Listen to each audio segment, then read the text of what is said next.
it's different for different people. I know a guy who started off charging $10. I mean, if people know Michael Neal, I think there's a story that Michael Neal charged something really low, like $4 when he started, and I think Rich Litvin charged $10 a session when he started. So there are some people who charge very low, and then there's other people that I know, from day one, of coaching, they charge a lot higher. But I think it really depends on who you are, who your network is. I think that, and where you're based in the world as well.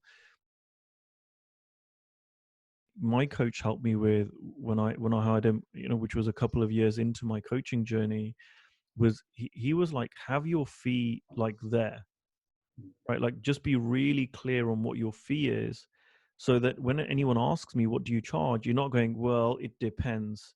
Let me get back to you. Let me think about it for 2 days, stress about it, get insecure, and then send you an email, right? He said, just have your fee. Every person is different. Every person's network is different. Everyone's style is different. There are so many other factors that go into that and I think this can trip people up, because they can see other coaches and they go, well, that guy charges £50,000 for this year-long program. Well, I'll charge 10,000 because I'm not greedy. Hey, I'm such a saint, and hey, I'm only a fifth of the price. And then no one pays them, right? And they're like, hey, what's going on? Well, and it's irrelevant what someone else is charging, because they may have been doing it longer than you. They may have a different network, whatever else. So I'm not saying don't look at other people's fees, but I wouldn't put too much attention on that, and make it too much into a big deal. And sometimes the worst thing that can happen to a coach is that they have a client sign up with them at a really high fee, or comparatively high fee when they're starting out, because then they think, well, I charge David, right, 10 grand, or whatever it is, and so they don't want to charge less than that to anyone else, and it messes up the business, right? So I would say, Philippe, if you are not having many clients, or many clients coming through, yeah, you can do pro bono work.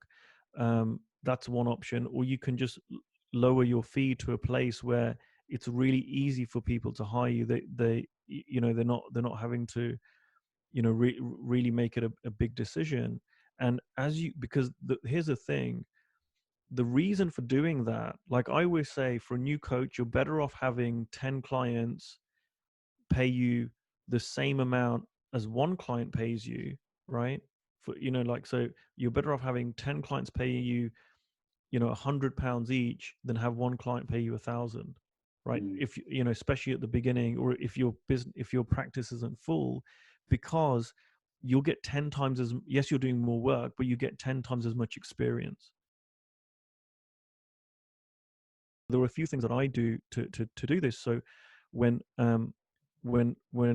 when I started coaching, I noticed that this might happen. It might get like a bit of a strange thing. So I thought, well, how would I treat this conversation if this was in my day job, right? And I had a corporate day job, and I thought, well, I would treat it in a different way. So I would normally in my day job send a calendar invite, right? Something that I'm doing a little pitch for you now, something that Delenta does for you when you have a session through Delenta, right? And this is actually really true. It's a good thing about Delenta. I know that now when I've been using Delenta and I have my sessions through, then it's professional, right? I'm like, what's your email address? Please sign up to this system, right? I will book the session in my system, right? That whole process is like, oh, this isn't just a friendly chat, right? Just the fact that you're doing that shows this is a professional thing. We're booking some time in, right? We're putting some time aside.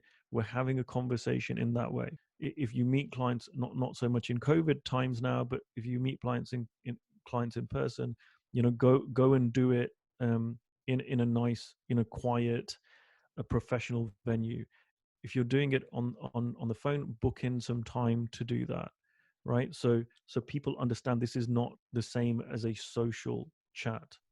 And then in terms of how does your fee get set, that's just more of a gut knowing, right? It's like, you have to work that out for yourself, right? Am I getting a lot of people paying this fee? Does this fee feel right to me to charge? You kind of work that out. And in terms of, if you're having a lot of conversations and no one's signing up, right, you've got two options: reduce the fee or be a better coach, right? And ideally, I would suggest you do both, because if you reduce the fee, you get more clients, you get more practice. That makes you a better coach. What I see is the best coaches really keep investing in themselves. And that's not just money, it's time. It's like, you know, I don't have all these books behind me for show, right? They're real books. I try and read continuously to for my own personal development. I have a coach. I invest in training programs. And the reason I do that is because it keeps making me a better coach, right? And the better coach I am in my initial conversations with people, I'm more impactful. The more impactful I am, the more people say, "Hey, how much do you charge for this? Because this is really helpful. I want to. I might consider hiring you. Tell me more about that." Clients want to renew with them, they start increasing their fee because they're getting busier, right? And 6 months down the line, 12 months down the line, their fees a lot higher than if they hadn't reduced their fee. This is the fear. Like some coaches fear, well, if I reduce my fee, then I'll never be able to get it back up there. But actually, the opposite is true. You keep your fee at a higher level where you've only got one or two clients. Well, you're not getting enough experience.